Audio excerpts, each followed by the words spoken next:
In this video, I'm going to discuss whether Errol Spence Jr. should enact his rematch clause to face Terence Crawford. Stick around, maybe you should vibe out to my really cool intro.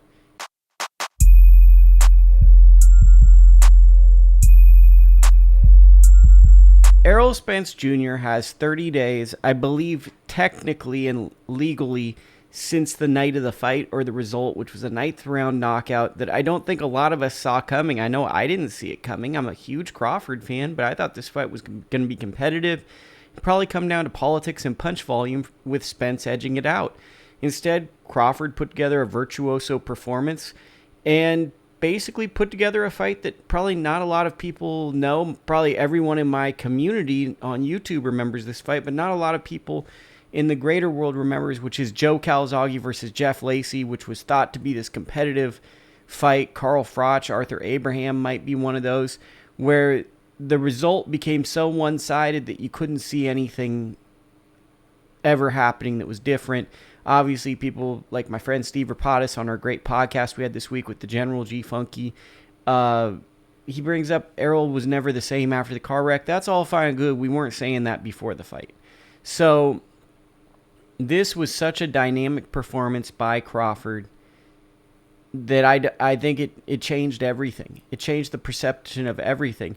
Now, Errol Spence fought valiantly and courageously in this fight, and he has every right to go after the rematch clause, because if he doesn't go after this rematch clause, more than likely he's never fighting Crawford again.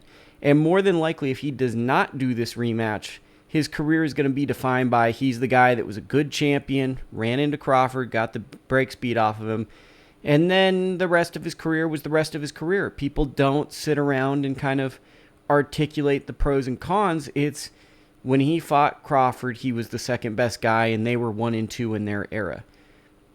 And that's what it is. So I think from an every bit of standpoint of thinking about sport of boxing, my bug zapper got something and made me jump. Spence has to take this fight, because if he doesn't take this fight, what's he going to do? He's going to 154. We got Jermell Charlo there. Charlo's probably going to 60 at some point. The other Charlo doesn't seem to fight ever, so we don't really have to worry about him being at 160. He's held the belt hostage for 2 years. There's not a ton of big options there, and I think that the thing not a lot of people are thinking about is Spence took a lot of damage in the car accident, and he took a lot of damage in this fight. So this is the type of fight where you could actually have diminished returns, and you could not be the same fighter coming back. Like, you could be forever changed. And I think that if you're thinking about it from a management standpoint, which I think we often think about too much, but I'm only bringing this up to bring up my honest thoughts on this. You have to take the rematch, because I think the amount of damage Spence took in this fight and the confidence that he lost in this fight, he might never be the same fighter again.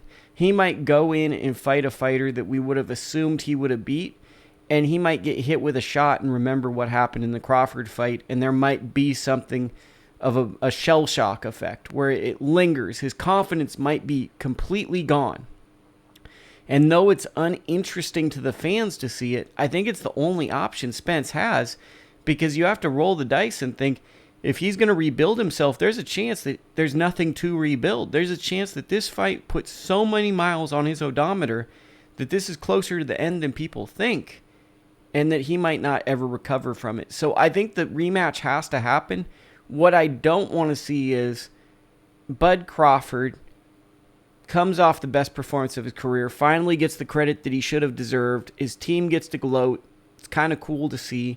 I hope that the boxing fans that really like Errol Spence don't leave the sport of boxing. Your favorite fighter can lose, and you can still be a boxing fan. I think that the problem is we're a little bit too much faith-based in boxing.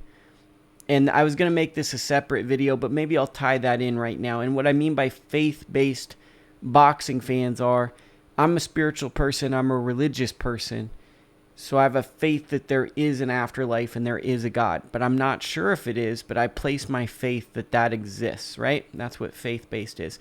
I think that we have some boxing fans, and this is probably been since the end of time. But now with the advent of the internet and people being connected from city to city, no longer having to call each other, they can just get on apps and talk to each other. And it goes for all types of fans. It's not one type of fan. It goes for Crawford fans. It goes for Spence fans. Every type of person now can mingle with their fan base, create social norms, and have a great community. It's good, but then it becomes faith-based. I have faith in Spence. I have faith in Crawford. I have faith in Canelo.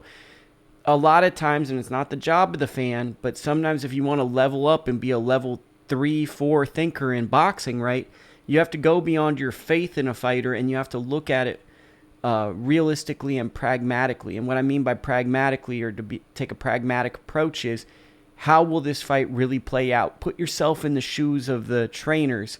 And I think right now, it's who would I rather hang out with? Who am I drawn to? Who's the person that's more relatable?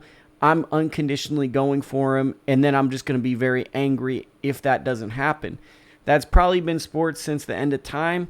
But the great thing is now we're so interconnected, we can have these great conversations, put it out on the internet, talk about it, and all that stuff. So what I don't want to hear is people diminishing either fighter's career for taking this fight, because this is how we don't get these big fights. And it's all good and well to be a fan of a certain fighter and drawn to a fighter, but let's not make faith-based arguments. Let's try to break down and articulate and analyze why things are happening. That's my thoughts on the rematch. I think it should happen.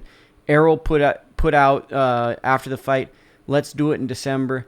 I love the idea of doing it in December. I don't want us to be waiting until next June for Bud Crawford to fight again. Bud's getting up there. Let's get some good fights. That's the way I see it.